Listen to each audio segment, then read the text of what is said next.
Oi, eu sou Elodie Ramsay, 34 anos, e isso aconteceu no último dia de Ação de Graças. Voltei para nossa casa de madeira em Asheville, Carolina do Norte. A família toda reunida, rindo, comendo. Esperei todos encherem a boca e perguntei: o hospital já enviou a carta da cirurgia? Papai e minha madrasta riram, achando graça. Ah, chegou semana passada, mas usamos o dinheiro para a festa de 27 anos do Cole. Eu deixei o garfo na mesa e disse calmamente: então vocês ainda não sabem quem realmente precisava da cirurgia. Silêncio total. A cara do meu pai desbotou, minha madrasta congelou com o molho na mão, e Cole só olhou para o prato. 11 meses antes, Cole tinha dormido na minha casa após uma saída, e notei suas articulações inchadas. Recolhi sangue dele sem que ninguém soubesse. 2 dias depois, o Dr. Nolan Beckett confirmou: artrite reumatoide agressiva. Se ele começasse o tratamento biológico nos próximos meses, havia 90% de chance de evitar danos permanentes. Eu criei um trust em meu nome, apenas para despesas médicas de Cole, e juntei $178 mil. Nunca contei a ninguém.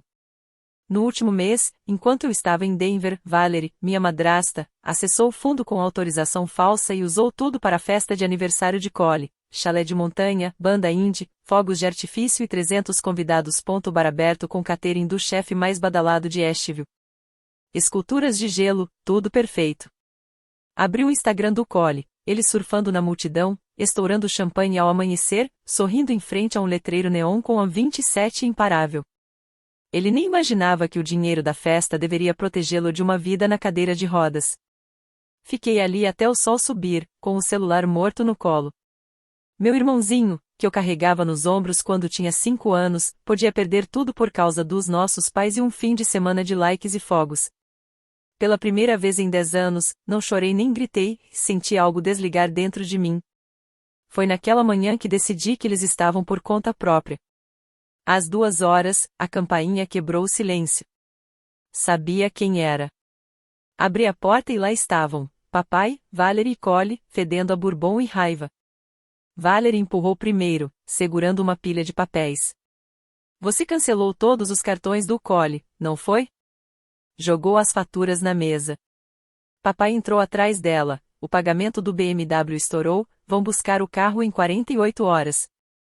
Cole ficou na porta, capuz semiaberto, olhos vermelhos. O escritório de locação colou um aviso de 10 dias no Penthouse.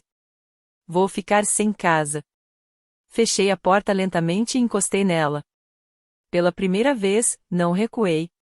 Valerie subiu o tom. Sabe como isso parece? Os amigos dele ligando. Ele tem 27 anos, não é estudante quebrado. Papai apontou para mim. Você não pode desligar tudo quando quiser. Esta família depende do que você fornece. Cole entrou, coçando o pescoço. Ellie, liga tudo de novo. Vou pagar na próxima campanha. Olhei para os 3. 10 anos de pedidos, culpabilizações e emergências financeiras passaram pela minha cabeça. Respirei fundo. Não. Valerie ficou boquiaberta. Não mais um centavo. Nenhum pagamento. Nenhuma desculpa. Papai roxo de raiva, você não decide isso. Eu ri, não sou um caixa eletrônico com pulso. Cole tentou olhar de cachorro pidão.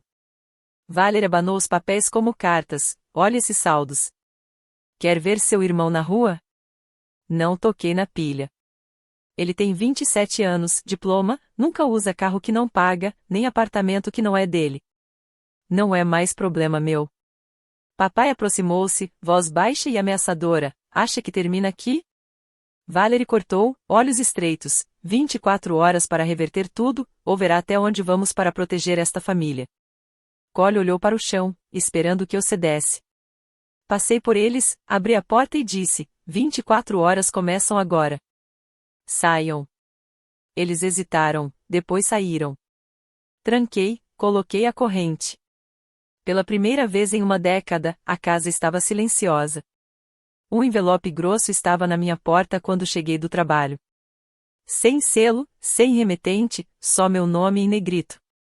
Levei o envelope para dentro, abri devagar e senti o chão sumir sob meus pés. Petição para nomeação de guardião do patrimônio e da pessoa de Elodie Marie Ramsay, apresentada por Gregory e Valerie Ramsay. A carta de apresentação do advogado deles, Richard H. Langford, tinha só 4 parágrafos, mas cada um acertava como um soco. Parágrafo 1. Eu havia interrompido abrupta e injustificadamente todo apoio financeiro à família. Parágrafo 2. Eu estaria demonstrando sinais de grave instabilidade mental, incluindo isolamento e hostilidade irracional. Parágrafo 3. Eu representava risco iminente de dissipar meu patrimônio substancial e perigo à minha própria segurança. Parágrafo 4. Se eu assinasse o acordo de tutela voluntária anexo, o processo se limitaria ao controle financeiro. Caso contrário, eles buscariam tutela total da minha pessoa e dos meus bens, incluindo o direito de me colocar sob avaliação psiquiátrica e controlar todas as decisões médicas. Anexado estava o acordo já preenchido. Minha linha de assinatura até tinha um adesivo azul apontando para ela. Li o pacote inteiro 3 vezes, as mãos tremendo mais a cada folha. Havia declarações de vizinhos dizendo que eu quase não saía de casa. Um relatório de crédito mostrando que eu havia quitado todas as contas conjuntas e removido usuários autorizados. Capturas de tela de mensagens que mandei ao Cole dizendo para ele arrumar um emprego. Uma nota da terapeuta da Valerie, alguém que eu nunca tinha visto, afirmando que temia pela minha segurança porque eu estaria fria e inacessível. Até anexaram um rascunho de pedido ex parte para que um juiz congelasse todas as minhas contas até uma audiência.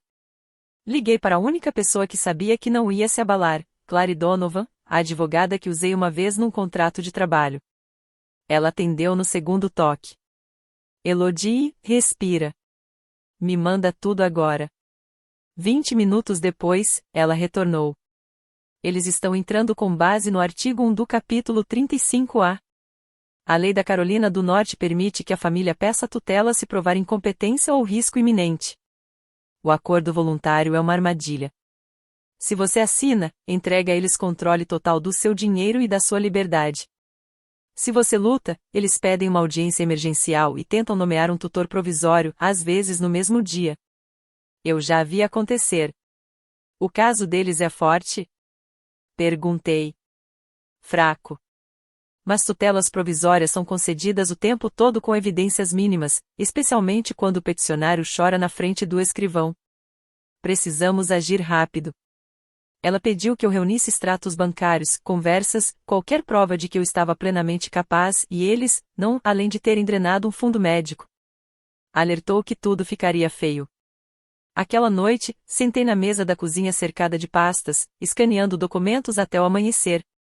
Cada vez que pensava em assinar só para acabar com aquilo, imaginava o Cole abrindo mais uma garrafa de champanhe paga com o dinheiro da minha saúde. A náusea passava. Quando o sol nasceu, eu tinha um plano. Não ia assinar nada. Não ia implorar. E não ia deixar que me trancassem para manter a caixa deles funcionando. Selei meu próprio envelope, mais grosso que o deles, endereçado a Richard H. Langford e coloquei no correio. Dentro, só uma frase: nos vemos no tribunal. Naquela noite, a neve caía tão pesada que engolia os postes de luz de Asheville. Eu tinha acabado de chegar do mercado, braços cheios de sacolas, quando vi uma carta registrada presa na minha porta. O remetente, RH do meu trabalho. Meu estômago afundou antes mesmo de abrir. Dentro, um único documento: rescisão imediata da cobertura de saúde por detecção de múltiplas reivindicações fraudulentas somando mais de $47 mil. 7 contas detalhadas vinham grampeadas: internações psiquiátricas emergenciais no Mission Hospital, internação para detox em Black Mountain, admissões sob vigilância de suicídio no Broton, todas datadas nos últimos 45 dias, todas listando eu como paciente, todas com assinaturas eletrônicas idênticas à minha. Eu nunca tinha pisado nesses lugares. Liguei para o seguro ali mesmo, na varanda, a neve encharcando meu casaco. Depois de 43 minutos de espera, uma supervisora leu as reivindicações numa voz trêmula. Senhora, elas foram enviadas pelo portal do provedor usando seu número de membro, sua data de nascimento e uma declaração digital. Pela lei federal, temos que suspender sua cobertura até investigação. Pedi os endereços de IP das submissões. Ela leu um por um. Todos levavam ao mesmo endereço que eu conhecia de cor, a casa onde cresci. Naquela mesma noite, pouco depois de 1h30, alguém começou a esmurrar minha porta com tanta força que as paredes tremeram. Aproximei-me do olho mágico. 2 carros da polícia de Asheville estavam na minha garagem, as luzes girando e pintando a nevasca de vermelho e azul. Quando abri a porta uma fresta, a neve entrou de lado. A policial mais próxima sacudia os flocos dos ombros. Seu crachá dizia Klein. Detetive Sarah Klein.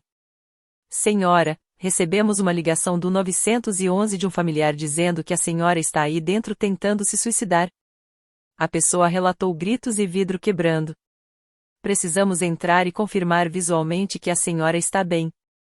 Meus dentes começaram a bater e não era de frio. Estou sozinha, consegui responder. Eu estava dormindo. Ela sentiu como quem já ouvirá aquilo 1000 vezes. O protocolo exige uma verificação de bem-estar quando o relato vem com tantos detalhes. Vai ser rápido. Afastei-me. 2 policiais atravessaram a casa, as botas deixando rastros molhados no piso de madeira. Abriram cada armário, olharam embaixo da cama, iluminaram o box do chuveiro, puxaram gavetas do banheiro procurando frascos de remédio. Um deles avisou pelo rádio. Indivíduo localizado consciente, sem ferimentos visíveis, sem armas, sem sinais de autoagressão. A detetive Klein me entregou um formulário de recusa de transporte médico. Minha assinatura saiu trêmula. Quando se viraram para ir embora, ela parou na soleira, a neve rodopiando ao redor do chapéu. Quer me dizer quem está fazendo isso com você nesse nível? Soltei uma risada curta e dolorosa. Meus pais. Ela não reagiu. Recebemos muitos chamados assim. A maioria é falsa. Entregou-me seu cartão. Da próxima vez que fizerem isso, me ligue diretamente. Vou garantir que os policiais que responderem saibam do histórico. Quando as lanternas traseiras sumiram na tempestade, fiquei na porta aberta deixando o vento gelado entrar até meus dedos ficarem dormentes. Depois tranquei tudo, deslizei cada ferrolho e ainda empurrei uma cadeira sob a maçaneta. Abri o portal do seguro no laptop e assisti meu plano platino ficar vermelho, cancelado, investigação por fraude. $47.000 em falsas internações. Uma ligação às 1h30, policiais à porta em meio à neve. Eles nem tentavam disfarçar mais. Encolhi-me no sofá ainda vestindo o casaco molhado, as botas pingando no tapete. A casa inteira silenciosa, só o vento balançando as janelas antigas. Pela primeira vez desde que cortei relações com eles, a solidão absoluta caiu sobre mim como uma avalanche. Ninguém viria me salvar. Ninguém sequer acreditava que eu precisava. Fiquei naquele sofá até o céu ficar cor de água suja, apertando o cartão da detetive Klein com tanta força que deixou marcas na palma da minha mão. Um oficial de justiça com um terno cinza amarrotado me encontrou no estacionamento do Inglês numa tarde quente de abril, o tipo de dia em que as montanhas parecem perto o suficiente para tocar. Ele apareceu na frente do meu carrinho e me entregou um envelope branco grosso, o selo vermelho do condado de Buncombe já aberto pelo vento. Eu soube o que era antes mesmo de ler o cabeçalho. Intimação no processo de tutela de Elodie Marie Ramsay. Audiência, 28 de abril, 9 horas. Sala 2B, Tribunal do Condado de Buncombe. Escrivã da Vara Superior, Margaret Ellison. Encostei no carro e li cada página ali mesmo, sob o sol. 11 testemunhas. Dr. Marcos Tran, psiquiatra certificado, declarando que me tratou por surto psicótico agudo com alucinações suicidas. A assistente social Lisa Shen, alegando 3 visitas domiciliares sem aviso, durante as quais eu teria recusado entrada e feito ameaças de autoagressão. 3 ex-colegas de um emprego que deixei há 5 anos garantindo que eu havia começado a estocar medicamentos e demonstrar paranoia sobre a família. 2 vizinhos de ruas onde nunca morei, descrevendo comportamentos erráticos, incluindo gritos noturnos. Uma barista da livraria Malaprops dizendo que eu desmoronei no café chorando sobre acabar com tudo. Todos os depoimentos estavam reconhecidos em cartório na mesma data. Todos me pintavam como uma bomba-relógio que havia cortado irresponsavelmente o suporte financeiro à família dependente, colocando a mim mesma e outros em risco. O pedido final solicitava que a escrivã Ellison me declarasse incompetente, nomeasse Gregory e Valerie Ramsay como co-tutores da minha pessoa e do meu patrimônio, e concedesse poderes emergenciais imediatos para Congelar todas as minhas contas. Revogar minha carteira de motorista. Colocar-me em custódia protetiva até o julgamento completo. Li tudo até a última linha. E o sol, que antes parecia quente, de repente ficou muito, muito distante. Dirigi direto para o escritório de Clary Donovan com as janelas abertas, o envelope batendo no banco do passageiro como um pássaro preso. Clary espalhou os papéis sobre a mesa da sala de conferência e começou a marcar com marca-textos coloridos: amarelo para mentiras, rosa para perjúrio, laranja para crimes. 11 depoimentos juramentados em 4 dias, disse baixinho. Isso não é coincidência, é uma orquestra paga. Veja o notário, a mesma mulher em todos. E 3 dessas testemunhas usaram exatamente a mesma frase. A pessoa afirmou que preferiria morrer a continuar sustentando a família, palavra por palavra. Ela abriu o manual do escrivão da Carolina do Norte no laptop. Audiências de tutela são julgamentos no banco do juiz. Sem júri. Margaret Ellison decide tudo naquela manhã.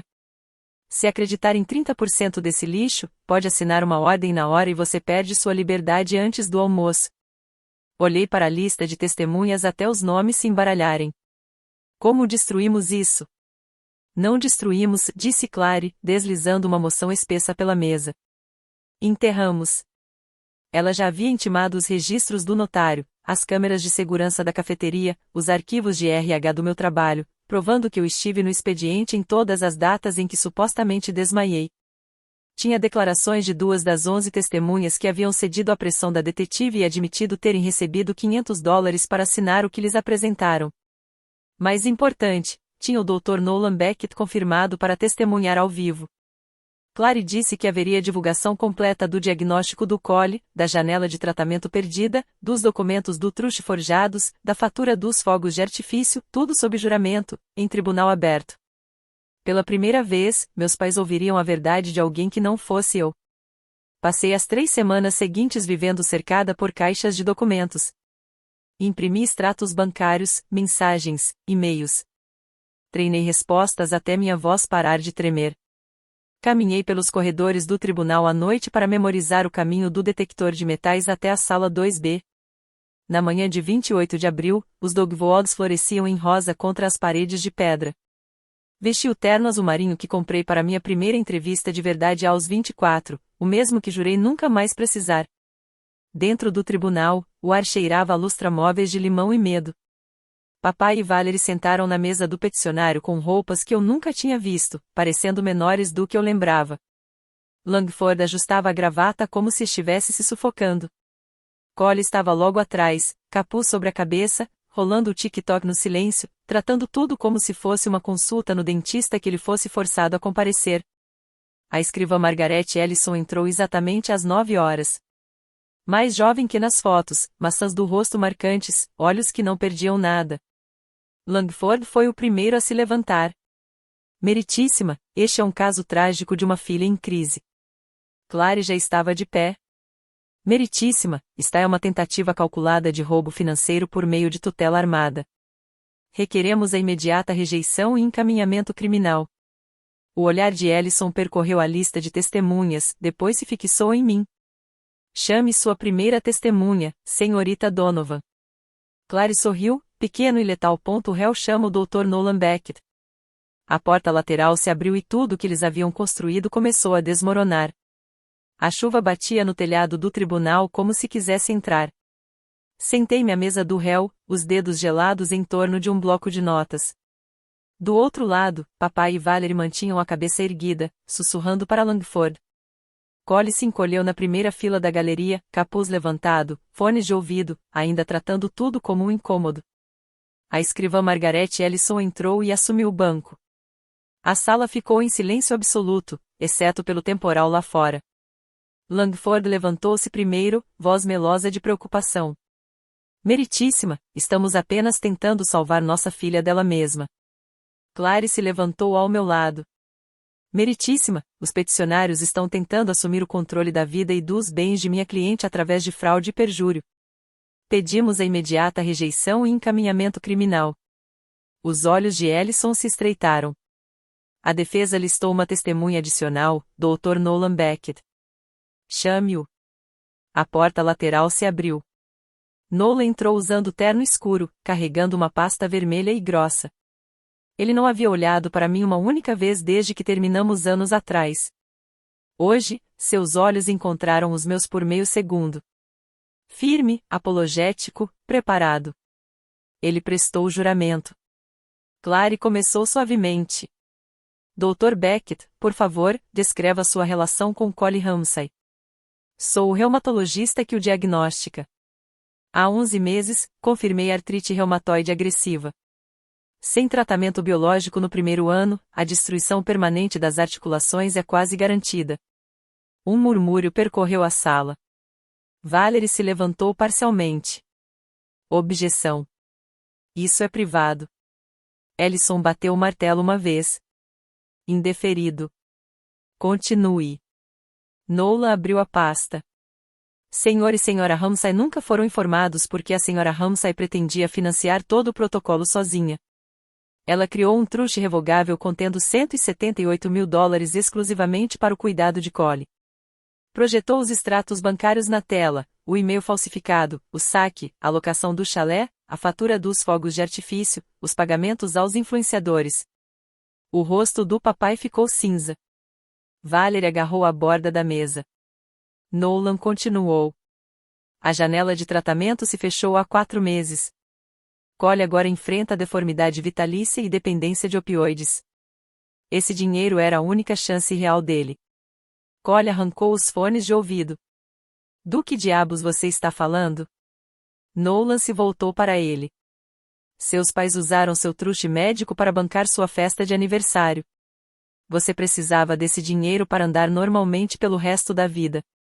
A boca de Collie abriu e fechou várias vezes. Ele olhou para Valerie. Mãe?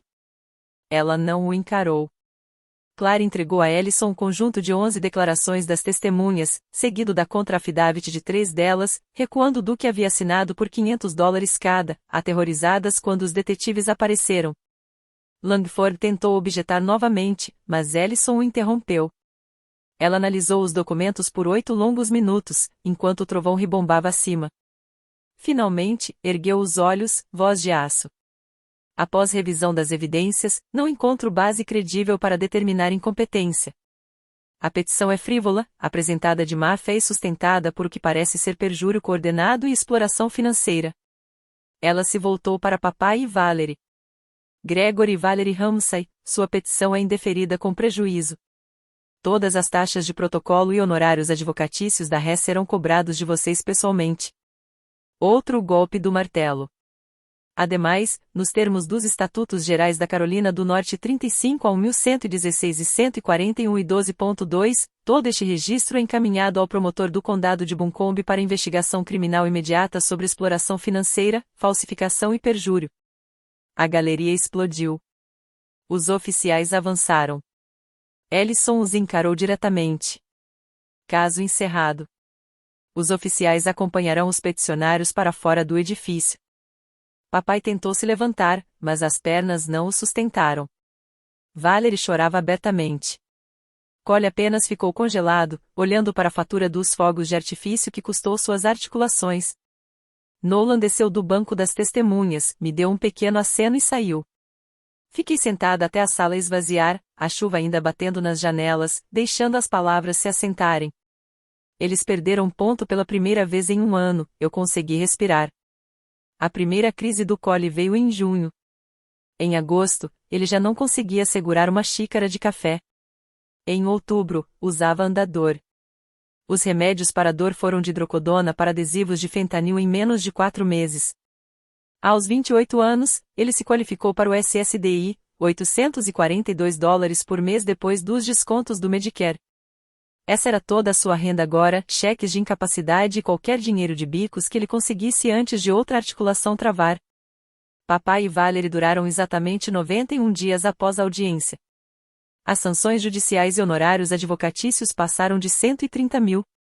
A casa deles entrou em execução hipotecária na semana antes do Natal. O banco trancou com cadeado as portas de madeira atrás das quais cresci, enquanto eles carregavam um pouco que tinham em um uol alugado. Eu não respondi a um único correio de voz. Coloquei a casa de Asheville à venda em janeiro. Vendeu em 6 dias, oferta à vista de um casal de Nashville querendo um refúgio nas montanhas. Paguei as últimas parcelas dos meus próprios empréstimos estudantis, fechei cada conta conjunta que ainda tinha meu nome e comprei uma passagem só de ida. Charlotte ficava a apenas 2 horas pela I-40, mas parecia outro planeta. Novo emprego, novo apartamento no Nuda, novo número que ninguém do meu passado tinha. No trabalho, passei até a usar meu nome do meio, Marie, só para ouvir algo que não me lembrasse deles. O fechamento da venda estava marcado para o primeiro dia quente de março. Dirigi até lá uma última vez, janelas abertas, música alta o suficiente para afogar lembranças. As Blue Ridge estavam exatamente iguais, com a névoa baixa sobre os vales e os dogwoods começando a florescer. Entrei na entrada de cascalho que um dia foi lar. Os novos donos já tinham trocado a caixa de correio. O balanço da varanda sumiu. A porta da frente agora era pintada de um tom alegre de azul petróleo, em vez do verde musgo descascado que eu lembrava. Andei por cada cômodo uma última vez. A sala onde os dias de ação de graças explodiam. A cozinha onde eu fazia queijo quente para o Cole quando ele tinha 5 anos. Meu antigo quarto, agora montado com arte genérica e uma cama que não era minha. Deixei as chaves no balcão ao lado da papelada de fechamento e tranquei a porta para sempre. Na varanda, olhei pela última vez para as montanhas que me criaram. Em algum lugar no vale, Cole provavelmente acordava para mais um dia de dor da qual não podia fugir. Em algum canto de um apartamento barato, papai e Valerie estavam descobrindo como era ser os que ficavam sem opções. Eu não senti triunfo. Não senti culpa. Só senti que tinha acabado. Voltei ao carro, abaixei o vidro até o fim e deixei o ar da montanha bater no meu rosto pela última vez. Então dirigi para o leste até os picos sumirem no retrovisor. Aqui está o que eu sei agora, o que queria que alguém tivesse me dito aos 24 anos, quando comecei a carregar todo mundo. Amor não é cheque em branco.